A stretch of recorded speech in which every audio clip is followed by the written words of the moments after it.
네, 이번에는 주제가 어떤 클래스를 퍼블릭으로 선언할까요인데, 제가 이미 말씀드렸죠. 내가 마킹하고 싶은 거, 외부에다 노출하고 싶은 클래스를 퍼블릭으로 선언하면 됩니다. 자, 그러면, 네 번째 챕터에 대한, 네 번째 내용에 대해서는 강의가 완료된 거나 다름이 없는데, 그냥 또 끝낼 수가 없죠. 자, 예, 뭐, 끝낼 수 없기 때문에 강의를 하겠다가 아니고, 예, 좀 더 우리가 얘기할 것들이 있습니다. 그거를 좀 얘기를 해보도록 하겠습니다. 전 좀 다른 걸 얘기를 하려고 합니다. 뭐냐면, 파일당 하나의 외부 제공 클래스 정의하기. 이게 지금 사실은 그 주제이죠. 주제이고, 그 다음에 처음에 도입됐던 문제, 어떤 클래스를 퍼블릭으로 선언할까요에 대한 답입니다. 예, 근데 이제 이 예제를 한번 보면은요.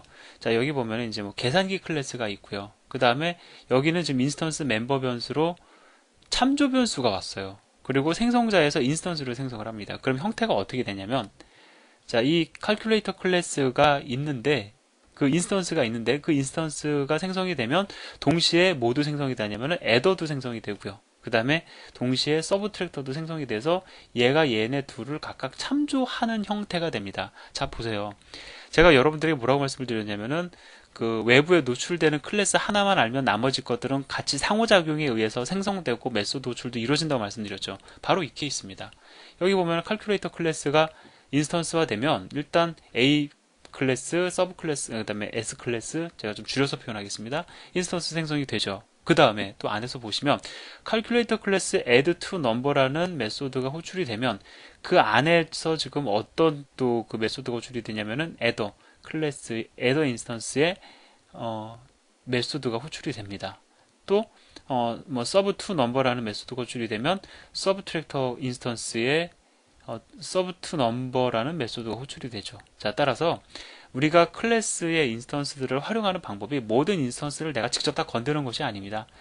100개의 클래스가 있으면 그 중에서 실제로 우리가 100개의 클래스를 다 활용하는 것이 아니고 그 중에서 마킹된 뭐 퍼블릭으로 선언된 메인이 되는 클래스들 대략 7, 8개만을 가지고 그 모든 기능들을 다 활용하는 거예요. 그것이 이 예제를 통해서 보여지고 있는 겁니다. 예, 그거를 말씀을 드리고 싶었던 거고요. 자, 그 다음에 뭐 당연히 얘는 퍼블릭으로 선언이 되었으니까 마킹을 할 만한 어떤 그런 그 주제를 가지고 있죠. 얘가 지금 간단하게 줄여서 뭐 덧셈 뺄셈만 구성하고 있지만 사칙연산을 다 완성을 한다라고 하면 그것들이 다 이 안에서 이루어질 겁니다. 그리고 얘가 퍼블릭으로 선언이 되었으니까 당연히 이 그 내용들은 calculator java라는 소스 파일, 즉 클래스 이름과 소스 파일 이름이 동일하게 매칭이 되어 가지고 이제 정의가 되어야 되겠죠. 자, 그러면 이제 또 여러분들 그런 거 궁금해 하실 수 있습니다. 앞에서 보면은 calculator 클래스가 있었고 그 안에 서브트랙터 클래스, 그 다음에 애더 클래스 이렇게 정의가 되어가지고 이 인스턴스를 갖다가 생성 시에 참조하는 형태로 구성이 되어 있는데 그러면 굳이 이렇게 뭐 서브트랙터, 그 다음에 애더 클래스 별도로 정의하지 말고 그냥 칼큘레이터 클래스 정의할 때 여기에 있는 거 여기다 그냥 통째로 다 넣어버리면은 훨씬 더 좋지 않을까라고 생각을 하실 수가 있습니다. 예, 그것이 바로 지금 여기서 얘기하고 있는 질문입니다. 그런데 가급적이면 클래스는 큰 것보다 작은 것이 좋습니다. 제가 조금 너무 극단적인 표현을 해보면은 크기가 큰 5개의 클래스보다 5개도 필요 없어요. 너무 뭐 예를 들어서 라인 수가 막 700라인, 800라인 되는 그러한 클래스 ABC가 있다고 가정을 해보죠. 이거보다 100, 한뭐 2, 30라인 되는 클래스 100개, 200개를 만드는 것이 훨씬 더 좋은 코드 구현 스타일입니다. 물론 내용도 모르면서 어떻게 이렇게 얘기할 수 있느냐? 물론 문제 있습니다. 제가 이렇게 얘기하는 거 문제 있어요. 근데 그 정도로 여러분들이 클래스의 어떤 사이즈를 갖다가 사이즈가 커진다라는 것은 여러 가지 객체 지향 관점에서 문제가 발생한다는 것을 제가 강하게 긍정하기 위해서 그런 식으로 지금 말씀을 드리는 겁니다. 그래서 클래스의 크기 여기서 지금 말씀드리고 있는 것처럼 객체 지향에서는 아주 큰 클래스 하나보다 아주 작은 10개의 클래스가 더 큰 힘과 위력을 발휘합니다. 그래서 굳이 억지로 작게 자르진 않으셔도 돼요. 너무 작게 자른다라는 것은 문제가 있습니다. 예를 들어서요.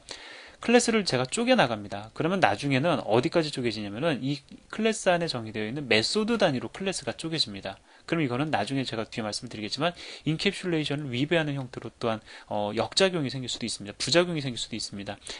그래서 적당한 크기로 만들어야 된다. 이것이 제가 이제 곧 있으면 말씀을 드린 인캡슐레이션과 관련된 얘기인데 그 적당한 크기가 어느 정도입니까? 물어볼 수 있겠죠. 그걸 결정하는 것이 어렵기 때문에 제가 처음에 이번 챕터 얘기할 때도 말씀드렸지만 인캡슐레이션이라는 것은 이론적으로는 쉽지만 이론적으로 이미 여러분들 앞에서 한번 공부하셨잖아요. 제가 뭐 계산기 가지고 얘기를 들었죠. 하지만 그걸 실제로 적용하는 게 그렇게 만만한 일은 아니다라는 거죠. 자, 어쨌든 간에 클래스의 크기를 줄이면 변경이 있을 때에 변경이 되는 클래스의 범위를 줄일 수가 있습니다. 예를 들어서 이렇게 클래스를 나눠 놓으면요, 내가 덧셈과 관련된 기능을 좀 보쳐야 되겠다라고 하면 크기가 작은 애더 클래스 하나만 보면 되는 거죠.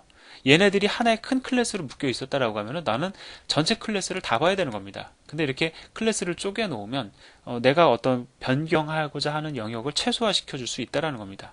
그리고 이렇게 클래스들을 갖다가 기능별로 모듈별로 나눠 놓으면 우리가 그 클래스를 갖다가 다른 클래스 정의하는 데 있어서 활용할 수 있다라는 것이죠. 이것은 객체 지향에서 말하는 어떤 그런 적극적인 형태의 재활용과는 조금 거리가 있는 얘기입니다. 어쨌든 뭐 재활용, 다시 활용할 수 있다라는 측면도 장점으로 작용을 합니다. 그리고 제가 지금 그 객체지향에서의 재활용과는 좀 거리가 멀다라고 말씀드린 게 뭐냐면, 객체지향에서 얘기하는 재활용이라는 것은 정말로 없는 사람에게 주는 거예요. 그러니까 예를 들어서 제가 다른 회사에다가 당신네들이 지금 개발하고 있는 시스템에 내가 사용한 이 클래스들을 활용하십시오라고 해서 던져주는 겁니다. 근데 지금 이런 식으로 얘기하는 작은 크기의 클래스를 다른 클래스의 정의에 활용할 수 있다는 건 뭐냐면, 내가 클래스들을 갖다가 그렇게 조그맣게 만들어 놓으면, 지금 이렇게 작게 하나 만들어 놓은 거 다른 회사에다 줄 수 있습니까? 뭐 받지도 않을 거라고요.